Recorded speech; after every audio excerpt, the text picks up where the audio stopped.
Behold, child, you are risen from the dust, and you walk in my garden. Hear now my voice, and know that I am your maker, and I am called Elohim.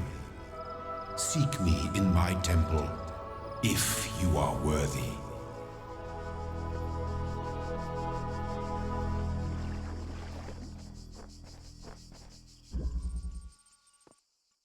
Hello, and welcome to episode 16 of A Pile of Shame, the Backlog logs of the GOG chapters. Today we take a look at the Talos Principle.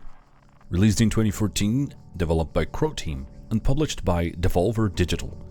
I bought this game in 2024 and finally played it about 2 years later in 2026. I am not good at puzzle games. For me, they are the main cause of headaches, right after hunger and dehydration. I don't really appreciate this kind of game because I think hard, but get nowhere very quickly and consistently. I have no previous history with this one, just having seen the trailer for the game caught my attention, mostly because I do enjoy solving puzzles, but I have a hard time doing that. It's the aha moment that I absolutely enjoy, not the tough road all the way to get there. So the satisfaction of the puzzles is in the solution for me. And getting to the solution is sometimes easy, sometimes impossible. There's no middle ground for me. I either can figure it out, or I can't.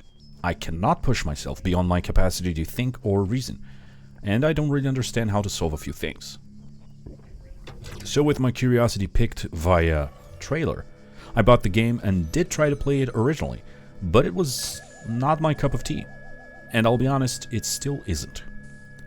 The presentation of the game is pure bliss. The graphics are amazing for the time it came out, and the puzzles are, I don't know how to properly evaluate. I would say they're mostly easy, but I have no idea how puzzle difficulty works. The environments are very good looking and very recognizable. As you move along the game, you speak with two entities, one presenting itself as Elohim, which, if memory serves, is one of the names for God, and the other, who is accused of being the snake in the grass, the deceiver, who talks to you via messages in the computer terminal. It tries to trick you at least once, and I actually fell for it. Which takes me to the driving motive I got for continuing to play it.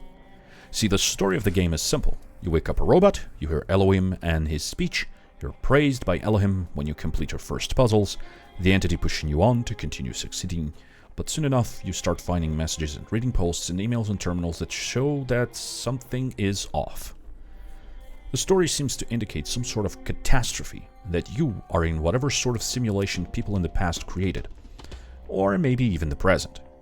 There are a lot of codes, error messages, and a lot more hidden in this game than I have the energy to follow down the techno rabbit hole. I prefer my games self-contained. I hate it when they expect me to do more work to get pieces of information they could very well have embedded into gameplay itself. After all, there are QR codes that can be scanned in-game, and you can use your phone, and the same message is accessed, so anything in there can stay contained. But I imagine there are a lot of hidden things that you need to go from outside, which is something I don't understand. Now, Elohim discourages exploration, but it's clear from the beginning that there are places hidden from this entity, where you can find hidden messages and hidden terminals, other than the ones placed right in front of you. These hidden terminals add to the fabric of the story, which the game is trying to tell us, but honestly, after hours of crushing my brain into thinking of solutions to puzzles, it can only process so much information. I understand that narratively this is in line with the mysteries presented by the story, but come on, aren't the puzzles enough of a head-scratcher? Aren't the messages left by previous users already a good indication that not all is as it seems? Stitching everything together may eventually show us the bigger picture, but I am not the man to figure that out. I'm certain that many others online have figured out the entire story of the game, and with the sequel already out, it can only mean there is more mystery to be solved, more puzzles, and more tools. Oh, I forgot about the tools. You have a variety of objects you can use to help solve the puzzles. The one that really wrinkles my brain is the recording tool. See, tools are things like boxes which you can use to press buttons, climb onto, or even stack to reach higher places, put other objects onto them, or them onto other moving objects. There are light rods you can use to connect beams of light or energy to plugs of sorts to activate different things in the world, such as fans and gates.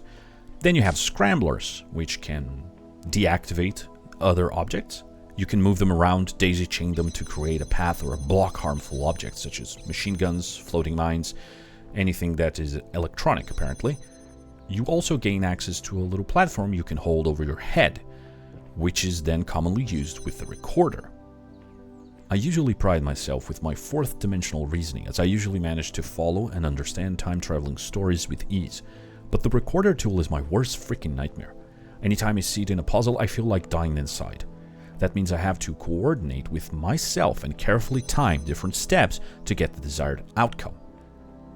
Thus, the little platform. I often fail, but in trying and repeating, I eventually get it. Not always, though.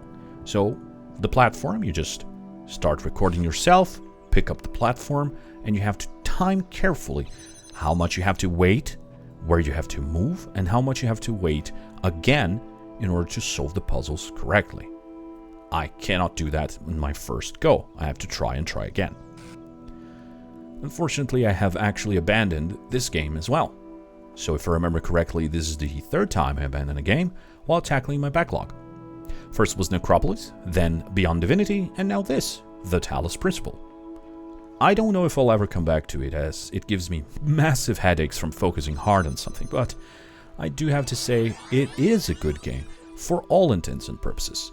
The puzzles are good, the visuals are amazing for its time, the mysteries of the story are worth chasing down, and the best part is that you can leave messages as well, but they can only be read by people on your friends list on Steam. Oh, right, I have to explain that. I do have the gold edition of the game on GOG, but for some odd reason it kept giving me some weird GPU driver error. I don't understand why, since the standard edition works fine, but I had to go to Steam to play the standard edition, and that's the version I ended up playing. And from what I understand, gameplay is still the same regardless of version, so nothing gained, nothing lost. Overall, Talos Principle is a tough puzzle game with a nice mystery inside it and cool visuals and audio. The game does its job excellently, and I definitely recommend it to anyone who loves puzzles and cryptic end-of-the-world mysteries. Thank you very much for watching, and see you next time. All across this land, I have created trials for you to overcome. And within each, I have hidden a sigil. It is your purpose to seek these sigils, for thus you will serve the generations to come and attain eternal